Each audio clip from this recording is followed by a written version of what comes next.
Hey there, welcome back to another video. This time around, it is my review of the 1994 erotic thriller, Color of Night. Now, Color of Night is an intriguing movie. It's not what I would call a good film.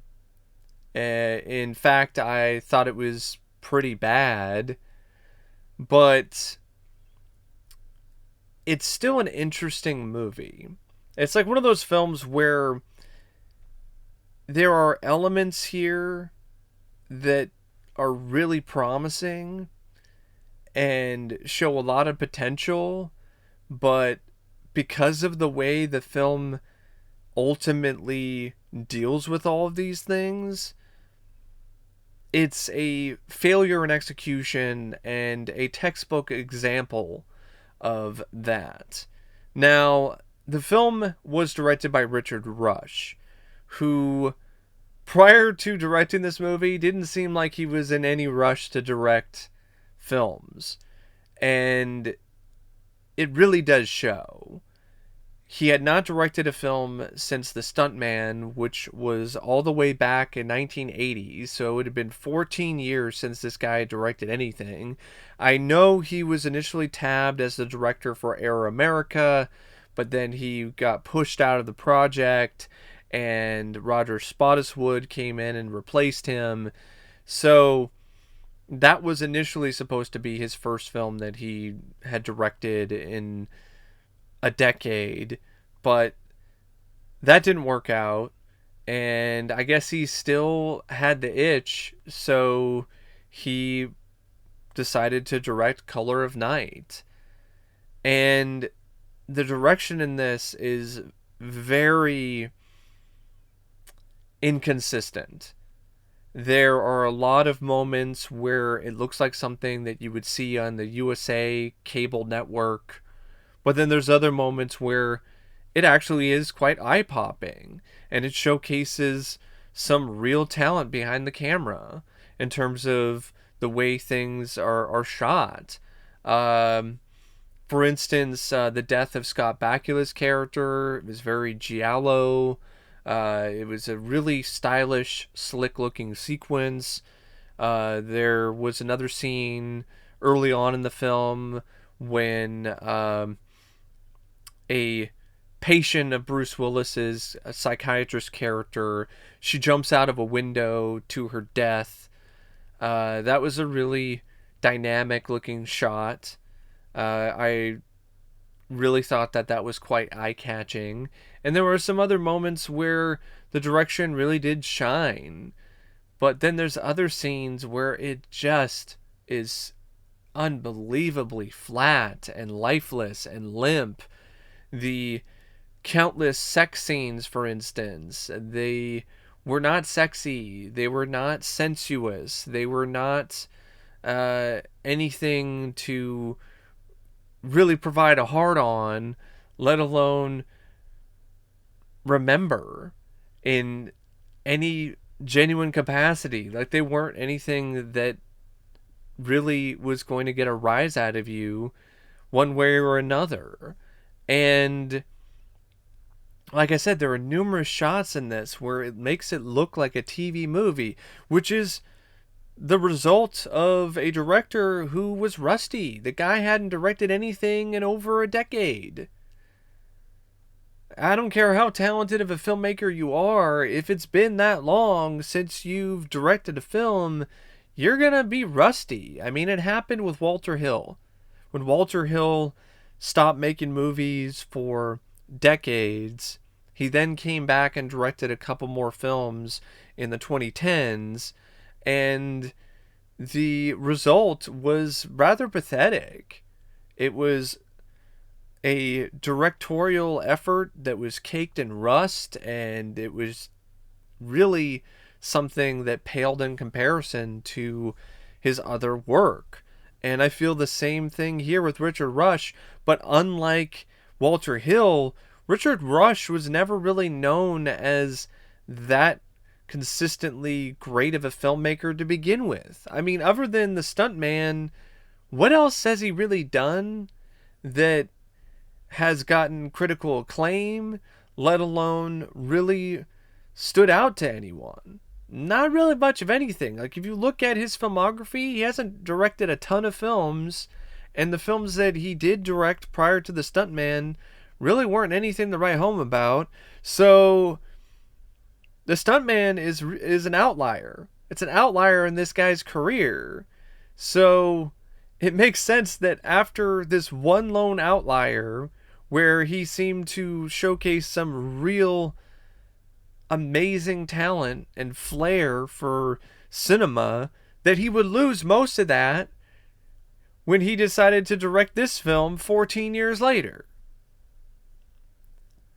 And he also was responsible for the film's, I think he was involved somewhat in the script as well, in the story. I know he's uncredited, but I think he was somewhat involved with that because he considered it to be his film. Like, he really fought for this film. He really wanted to do this movie, really had passion for it, which I find interesting because you don't really see that passion in the film itself.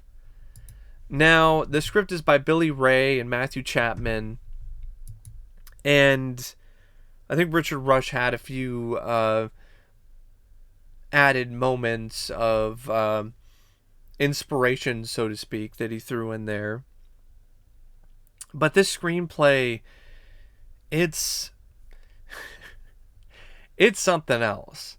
So it's a film that tries to be some kind of whodunit murder mystery, but at the same time, it also wants to be a erotic film in the vein of Basic Instinct. And it's a mix that just does not work. It's like combining two ingredients that don't mix well and create some kind of monstrosity of a dish that tastes awful. It's a movie that has issues with its characters as well, at least with the two leads.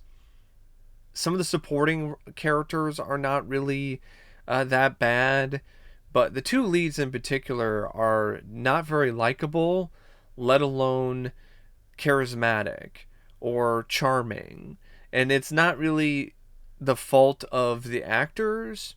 I blame the screenplay, because the character of Dr. Bill Kappa is a character that you don't really sympathize with as much as the script wants you to. Yeah, he saw a patient of his kill herself as she jumped out of a high-rise after a session with him. It's pretty traumatic. So initially you do kind of sympathize with him, but then as things go on and he starts acting kind of dumb and not really piecing things together quick enough, or the way that he goes about trying to piece things together, he becomes a character that you really aren't that enamored with. So that really falls down to the script.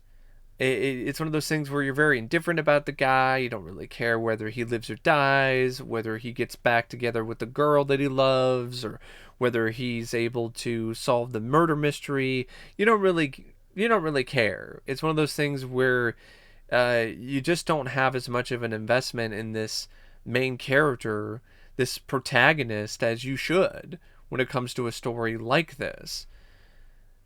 And like I said, it does not help that he does some things that just make him very unlikable. There's a whole bit where after his friend dies and is murdered, he just starts taking over and just staying in his friend's mansion and seems to forget about his friend's death pretty quickly. His friend gets murdered brutally, and then he's like, oh, now I have a new house. And he starts banging this chick, and it just seems to be one of those things where his friend wasn't really on his mind for very long at all. And on top of that, there's a whole moment where he's trying to figure out what's going on with one of these patients in the therapy group, and he's trying to figure out the history of this patient named Richie, because Richie might be a suspect for these killings. And the way he goes about it is just really bad, and it's a way that just makes the character way too forceful, and in a way that almost comes across as abusive.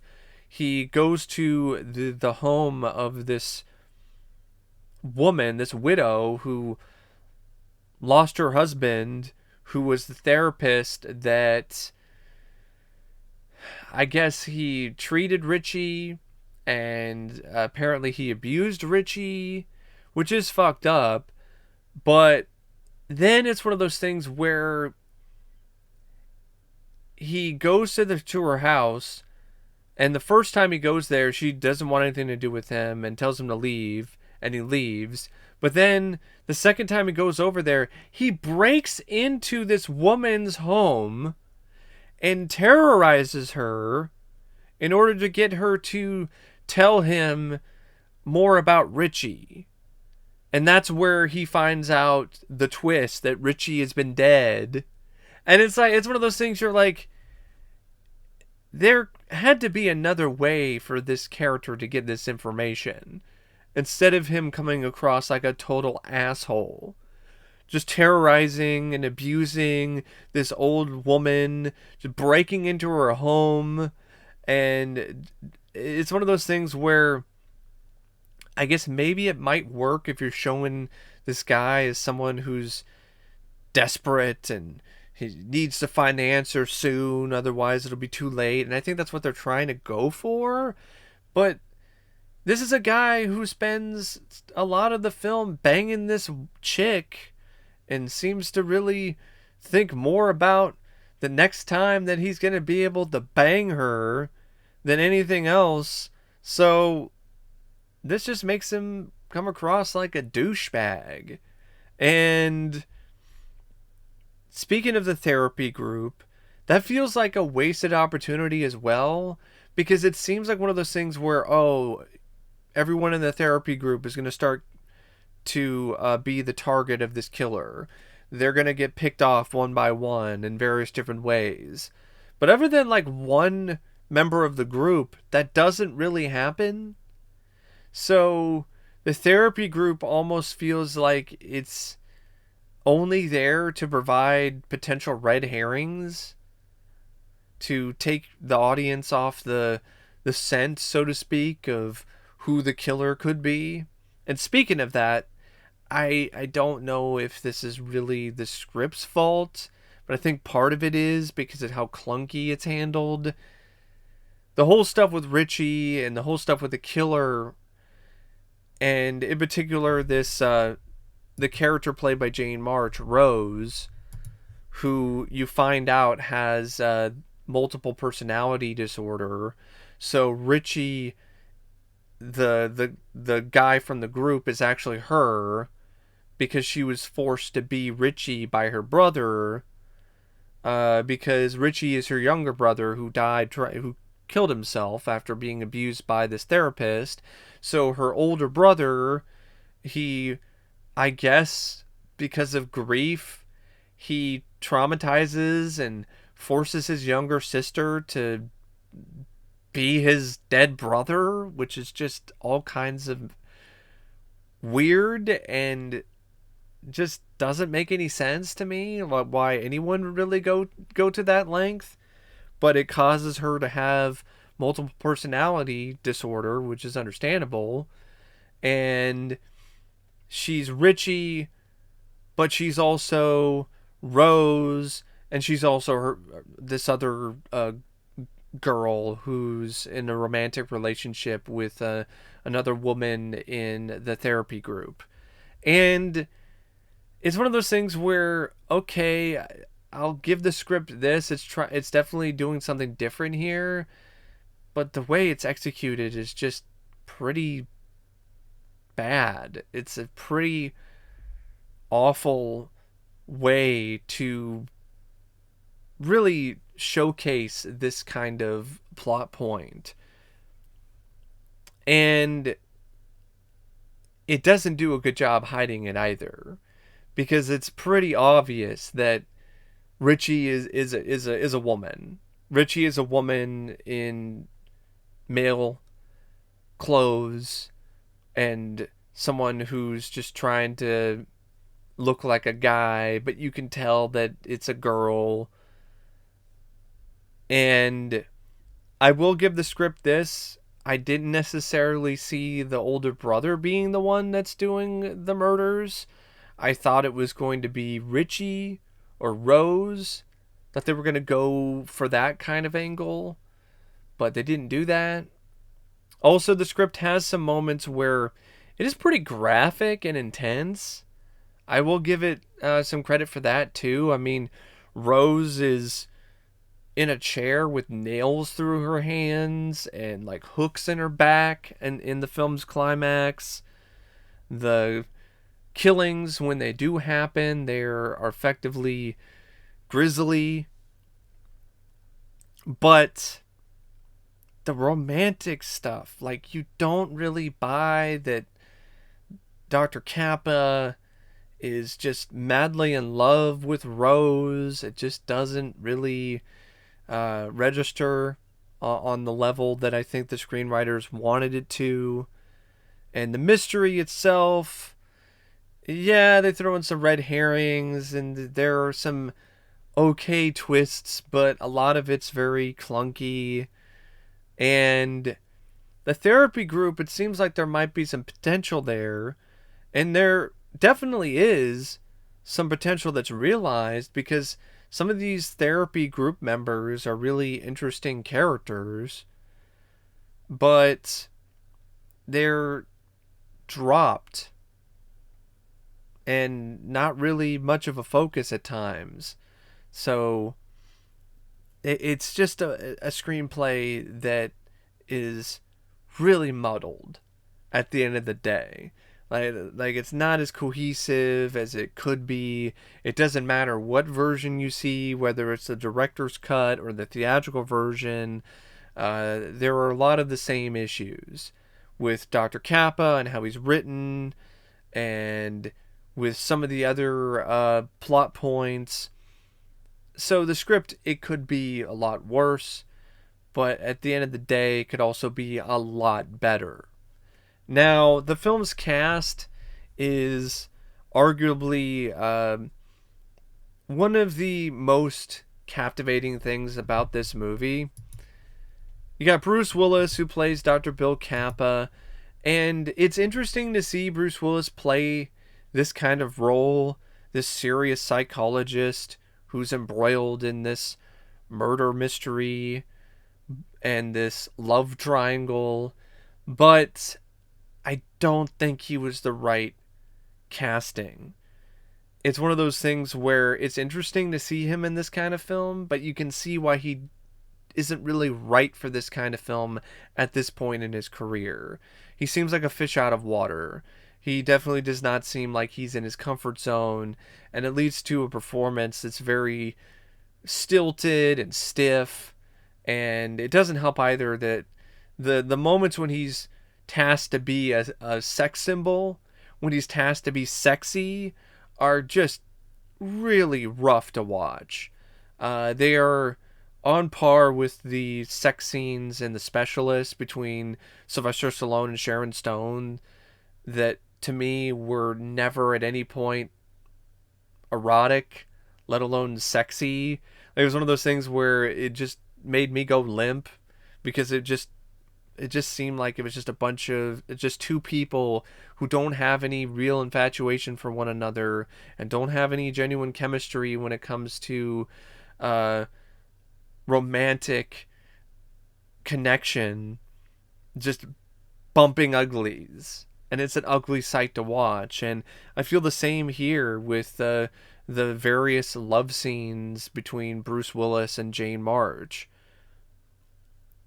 And Bruce Willis is more known for being the action guy, and there really isn't a lot of action in this. He doesn't really have that many moments where he gets involved in a fight or he uses a gun or anything like that, which I understand that's not the point, and this character is supposed to be in that vein, but it just feels like a waste of Bruce Willis. Like, why would you have Bruce Willis and then have him be this lame psychiatrist who is forcefully shoving himself into old ladies' homes and is seemingly thinking with his dick more than anything else?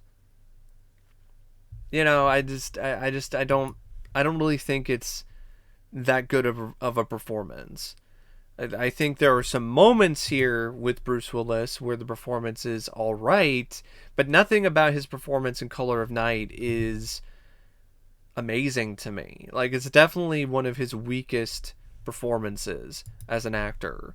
Jane March, I know she was considered to be a possible rising star by some people in Hollywood, but I just don't see it. I thought she had barely any on-screen presence. She wasn't as charming or as charismatic as I think the filmmakers or the writers thought she was. And she definitely could not handle the myriad of different personalities that her character was supposed to showcase. She was way, way, way in the deep end here, and just could not handle herself. Could not do even an adequate job playing these different characters. And it's something that the film really hinged upon a lot when it comes to the script. And the actress just could not hack it. Could not do it.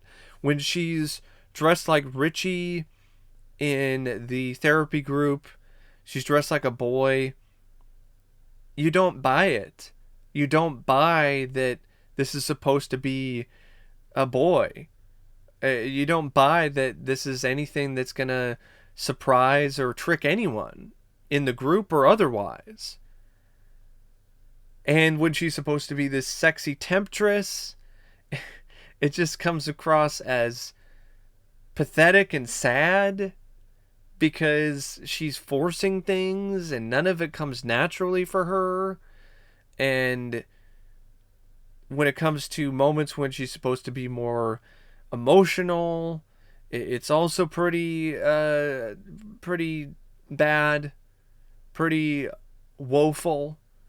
And it's just one of those things where it's a pretty awful performance. It's not a good performance by any means. I think it's actually quite putrid, and I could see why it basically killed her career, because this was a really stinky, smelly performance that left its mark, but in a way that was not good for her, and not good for this film. Rueben Blades, I don't know what this character was. I don't know what this performance was. Plays this cop, this investigator named Hector Martinez. And this whole character is just one massive Mexican stereotype after another. And Hector Martinez, I think this character might have been okay if Rueben Blades dialed it back a few pegs, because he's just constantly hamming it up and mugging for the camera and doing it in ways where it seems like it's something that you would see in a sitcom. Like, I would see this character in the George Lopez show. Like, why is this character in this movie? He's so out of place. He's comic relief, but he's not funny at all. And I just don't understand why Rueben Blades thought this take on this character was the right call, let alone a good idea. Lesley Ann Warren as Sandra Dorio, She's one of the therapy members. She's done a lot better in other films. This is not one of her best performances or one of her shining moments. It's not terrible, but it's not good, because the character is supposed to be a nymphomaniac who's obsessed with sex, but I just didn't really get that vibe from her. Like, she's supposed to be always thinking about sex and everything, but it just seemed awkward. Like, the way that Lesley Ann Warren portrayed this character was just awkward, and it just came across as more comical to me than I think she was intending it to. Scott Bakula, it was fun to see him again, but he's barely in the movie as Bob Moore, this other therapist, who is the original therapist for this therapy group, who then gets killed. Brad Dourif is in this as one of the therapy members named Clark, who's this OCD, obsessive kind of guy. And you also have Lance Henriksen, who plays Buck. And Brad Dourif and Lance Henriksen are phenomenal in this. Like, their scenes make this film somewhat salvageable just on their own, because they are that good with their roles. That's why it's such a shame to me that they didn't have more screen time and there wasn't more of a focus on this therapy group and the whodunit stuff and who's the killer in this group and who's next on the killer's list, that kind of thing. I just think that was a missed opportunity to do some old-fashioned kind of murder mystery with this therapy group instead of this erotic thriller mishmash that isn't pleasurable, let alone consistently entertaining. Kevin J. O'Connor is also in this. You might recognize that guy. He was in The Mummy. He plays this rich guy named Casey who's into a lot of S&M stuff. He's the only he's the only member of the group who gets killed. If I remember correctly, I don't think Brad Dourif or Lance Henriksen get killed off at any point. Eric LaSalle's in this too, as another detective who's on the case, but he really isn't in it that much at all. It's a very small role. But I mean, Brad Dourif and Lance Henriksen, they make the most out of their scenes. And the scenes with them and Bruce Willis, those are definitely the sequences I honestly can point out where Bruce delivers his best work when it comes to his performance in this film. But any of the scenes with Bruce Willis and Jane March are just brutal. They're just brutal to watch because they don't have any romantic chemistry. They don't have any connection, period, with one another. And the sex scenes are just not sexy and just make you limp and do not arouse you. They don't arouse you physically, and they definitely don't arouse your suspicions that much either. And it's just a damn shame that you have a cast, at least a supporting cast, that's full of actors this talented, like Brad Dourif and Lance Henriksen, and they're just wasted on a film that's every bit as disposable as... I know this is not necessarily a pretty picture, but I think it's a fitting way to describe this film. They're just as disposable as a wad of used Kleenex.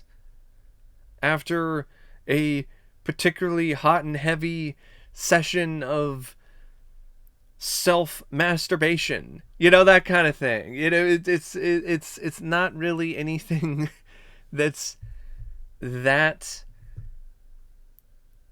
memorable or that strong. It's just a disposable cum rag of a movie. And then the cinematography by Dietrich Lohmann, it's not really a low point, but it's not a high point either. It's very firmly in the middle. Like, there are some shots that are actually pretty mesmerizing, like the suicide and the aftermath. I really like the way that they show Dr. Kappa's loss of seeing color. I thought that was really unique, where he sees the dead body of this patient who was wearing this green sparkling dress, and he sees the blood on the pavement, and then as soon as he sees the blood, everything turns gray. The colors turn gray. And I thought that was a really uh, great shot. I thought it was really well put together and definitely created some very vivid imagery. And I really like the way that the cinematographer and the director handled the color red in the film's finale, where Kappa is surrounded by this red light because he's got he's got Rose on top of like this tower, and there's this red light there, and he can't see it, and we don't see it yet either as the audience until he is able to see the red light, and then everything's all bathed in red light, and it's actually a really cool looking image, and I like the use of lighting there. I also really like the way the first kill was shot, the sequence where Scott Bakula's character was murdered.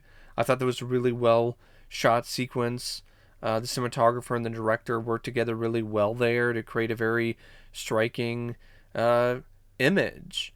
It's something that you honestly would see out of a Dario Argento movie, with a hooded killer and a knife that pops out of the wrist like some kind of gauntlet, and it was bloody and it was lurid, and it was a really well shot sequence. I wish more of the film was like that, and it could have been if it stopped trying to be an erotic softcore porn. If it stopped trying to be a porno and focused more on being a thriller, like a giallo thriller with American actors taking place in the United States, I think that honestly could have been something unique and special. Instead, it's just this very lame movie because it's not that erotic and it's not that thrilling, so it never really manages to be the best of either genre that it's attempting to be. The editing by Jack Hofstra and Thom Noble, which is uncredited, it's alright, I guess. Although there are some moments where it's really weighed down. Maybe that's not the best way to put it, but it definitely does seem like scenes just go on too long and come across a little too heavy, and they should be trimmed down some and be lighter and flow better, because there's a lot of stuff that's just as clunky as other aspects of the script in terms of how one scene plays in the next. I will say this, the director's cut is definitely a film that is much more cohesive in terms of the editing than the theatrical version. The theatrical version is very choppy. And it's understandable because there's a lot of scenes that were cut. The score by Dominic Frontieri, fucking terrible. Like, this score was spectacularly shitty. Like, this score was awful. I don't know what this composer was thinking. There are times where it just sounds like elevator music. There's other times where it's just irritating. There's other moments where you barely even notice it's there. But when you notice the score, it's always for the worse. Like, when you notice the score, you notice how bad it is, how it doesn't fit the tone of the scene, how it doesn't add anything to the movie except more negatives. And that's a problem because the film already has a lot of negatives to begin with. And it is also a pretty slow film. Doesn't matter what version you watch, whether it's the 121-minute theatrical cut or the extended director's cut. Like, the director's cut to me has worse pacing. It flows a little better because of how the editing is less choppy, but it still has some serious pacing problems because there's not really a lot going on with the plot that keeps you invested other than the murder mystery and the whodunit stuff. But even that's a little too predictable at times. The characters, at least the two main characters, you don't give any fucks about. Like, you don't care about these characters. You definitely don't want to see them continue to fuck. It's one of those things where you just don't fucking care whether they fuck or not. And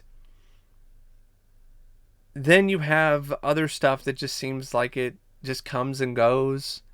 Like, it's there, but then they drop it and then they just go to something else. So it's just one of those things where it's a movie that definitely is a slog to sit through. It's interesting at times because of certain character actors who have some screen time, and it's also interesting to see certain aspects of the plot as they unfold, despite them not being handled very well. And there are some moments where it will make you laugh, and I don't think it's intentional, though. Like, one of the scenes in the therapy group, Richie has a temper tantrum and, like, starts screaming and yelling and throwing stuff around the room, or he attacks somebody, and it's absolutely uproarious, and I don't think it's supposed to be that way. In fact, any scene with Richie is hilarious to me because the makeup is so bad. I mean, the wig is awful. The makeup makes Jane March look like she's the monkey boy from Jumanji. It's pretty ridiculous. And then you have other moments like the sex scenes. There's a moment where they are like naked having dinner at a table, and it's supposed to be erotic, I guess, but it does the opposite for me. There's another scene where they're in a bathtub and Bruce Willis is using a remote controlled tank and driving it up and down her breasts, and I that's supposed to be hot, but it's not. It's not. A remote control tank just driving up somebody's tits? Like, what is so hot about that? Unless you have a tank fetish. I don't see how that would get anyone off or get anyone up. But anyway, thanks for watching my review, and as always, I'll see you later. See ya.